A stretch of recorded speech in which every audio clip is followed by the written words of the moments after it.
Imagine this, you're looking forward to a nice vacation, you're excited to be staying at a nice hotel, but when you arrive at your hotel, you sense that something is up. Shortly after being there, the lights in your room flicker on and off by themselves. You hear strange voices coming from within your closet, and an apparition of a lady appears at the foot of your bed every night. If that happens, I hope you get a refund. Believe it or not, but this has happened to a number of people in real life. Today, let's take a look at their stories as we count down the top 10 haunted hotels you should never spend a night in. Starting off this countdown, we have room 333. The Langham Hotel is said to be one of the most haunted hotels in London, as it is haunted by more than 5 ghosts. The most active ghost is said to be that of a German prince. It's believed that he threw himself out of a window on an upper story room and passed away. Guests have seen his ghost on a number of occasions. He is known to move through walls and close doors. If you feel a sudden drop in temperature, it's said that's a sign that he is near. You also have the ghost of a man with a gaping wound on his face. But the most haunted area in the whole hotel is room 333. People who have stayed in this room have encountered a number of terrifying ghosts. The first sighting was made by a BBC newscaster. He was staying in the room when he woke up to see a fluorescent ball of light floating above him, which slowly transformed into a human figure. The apparition hovered in his room, and he was dressed in Victorian evening wear, but one of his legs was missing. He came towards the newscaster with his arms open and eyes wide, before disappearing into thin air. Another ghost that haunts this room is the ghost of a doctor who took the life of his wife on their honeymoon. This guy often appears wearing a cloak and often has blank staring eyes. And lastly, we have Emperor Napoleon III. Apparently he lived at the Langham during his last days in exile. And he's also made an appearance in room 333. In our 9th spot, we have the Hay Adams. Located in Washington, D.C., this hotel is said to be the most famous hotel in the capital. That's because a number of big hotshots have stayed there, like Obama. But the hotel has a pretty haunting past. In 1884, John Hay, who was President Abraham Lincoln's private secretary, and Henry Adams built their homes on the plot of land where the hotel was built upon. In 1885, Adams' wife, Marion Hooper Adams, ended up taking her life there. She had been battling a case of serious depression, triggered by the death of her father 10 months earlier. In 1927, after Adams passed away, the houses were destroyed and replaced with the hotel. But it didn't matter, because Marion's soul is attached to the land that she died on, so she now haunts the hotel. Guests and staff members have frequently reported hearing the sounds of someone crying. They believe that it is Marion weeping over her heartbreak and loss of father. In our 8th spot, we have the Ballygally Castle, and I just absolutely love the name of this place, so I had to put it on today's list. Like Ballygally, Ballygally, I don't care, it's funny. Anyways, this was a castle built in 1625 Ireland. Now it has been transformed into a hotel. Turns out that years ago, the original owners, Lord James Shaw and his wife, Lady Isabella, lived in the castle. That was until Isabella's death. She either fell, jumped, or was pushed to her death from the top of the castle. To this day, her ghost still haunts her old home. She has been seen wandering around the castle, knocking on doors, and on multiple occasions can be heard weeping from her tower. Moving on to number 7, we have room 873. Located in the luxury mountain resort Banff Springs Hotel, room 873 is so haunted that they had to permanently seal it up, hoping that it would seal away the evil with it. According to a number of legends, decades ago a family was killed in room 873. In 1928, a married couple and their daughter checked into the hotel, but they never checked out. During one night, the father ended up taking the lives of his wife and daughter before taking his own life. No one knows why he did this. Soon after, the room was refurbished and booked out to visitors. But weird things started happening in that room. Guests would wake up in the middle of the night to sounds of screaming in their room. When they would flip on the lights, they would see bloody handprints on the mirror inside the room. Obviously, they would freak the hell out and run to the front desk, but when the staff went to the room to investigate the prints, they would be gone. It was happening so frequently that they decided to board up the room. In fact, if you go to the hotel today, there are rooms ending in 7-3 on each floor, except on the 8th floor. In the spot where it should be, you can tell that a room has been boarded up. In our 6th spot today, we have Lizzie Borden house. Turns out that the infamous Lizzie Borden house, where she allegedly killed her parents, is now a fun little bed and breakfast. But a haunted fun little bed and breakfast. So story goes that back in 1892, both of Lizzie's parents were found dead. After investigating the scene, Lizzie was the only person who seemed guilty, so she was blamed for their murder. While staying there, guests have reported seeing doors open and close on their own.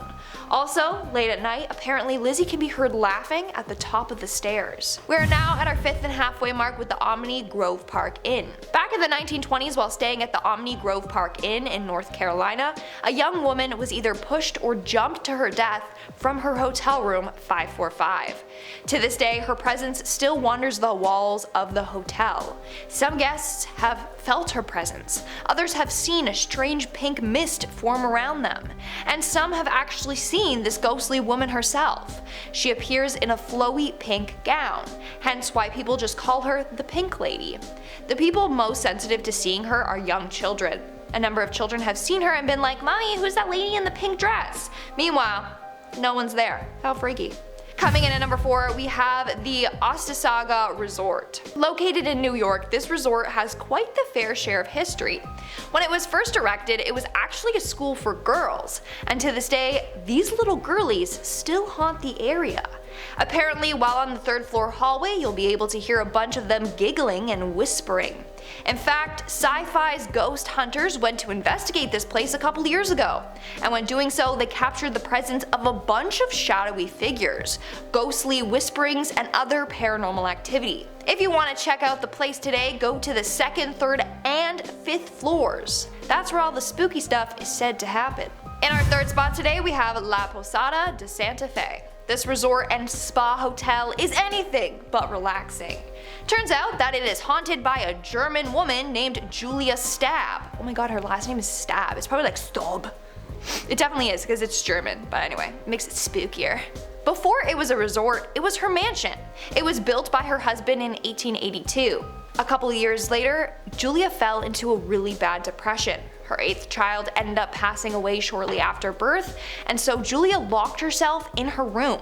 She didn't leave her room until 1896. When she passed away, her soul latched onto the house. To this day, she still wanders around the halls.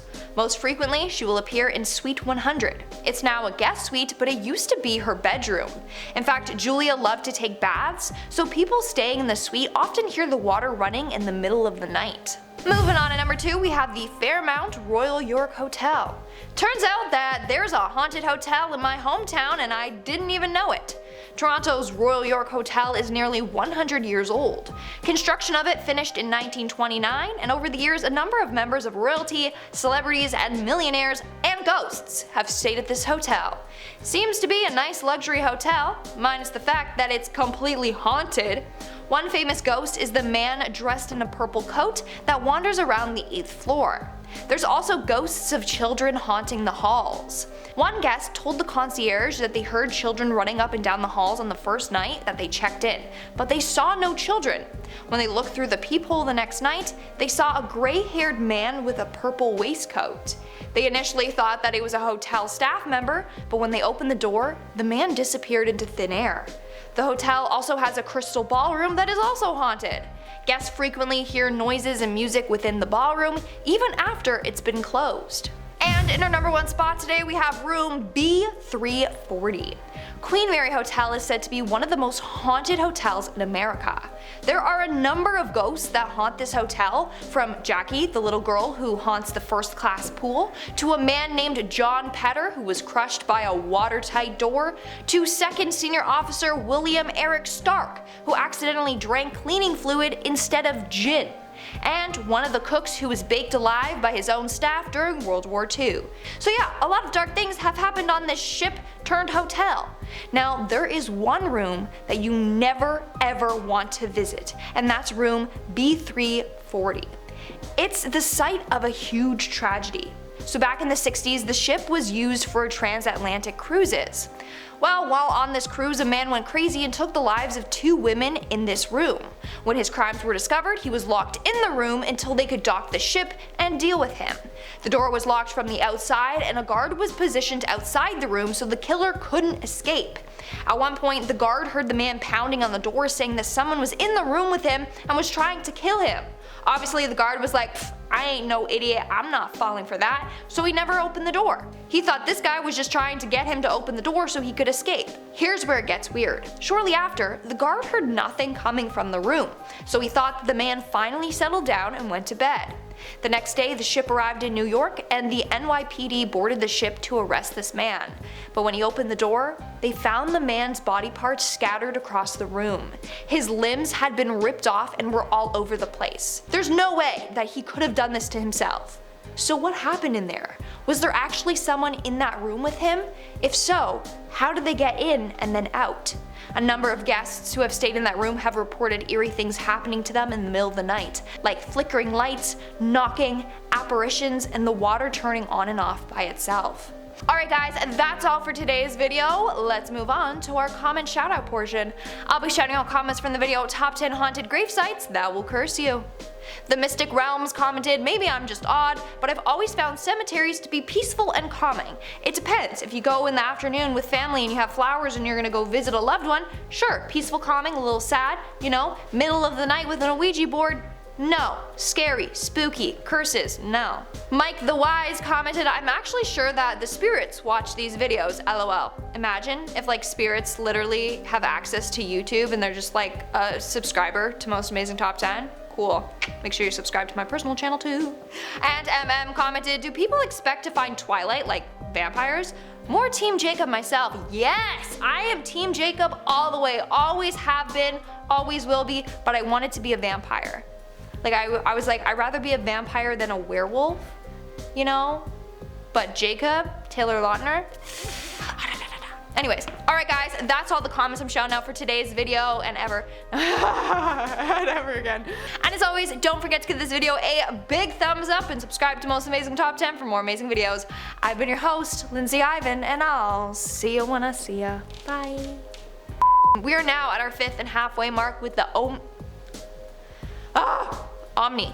So story goes that back in 1892, both Lizzie's, oh parents.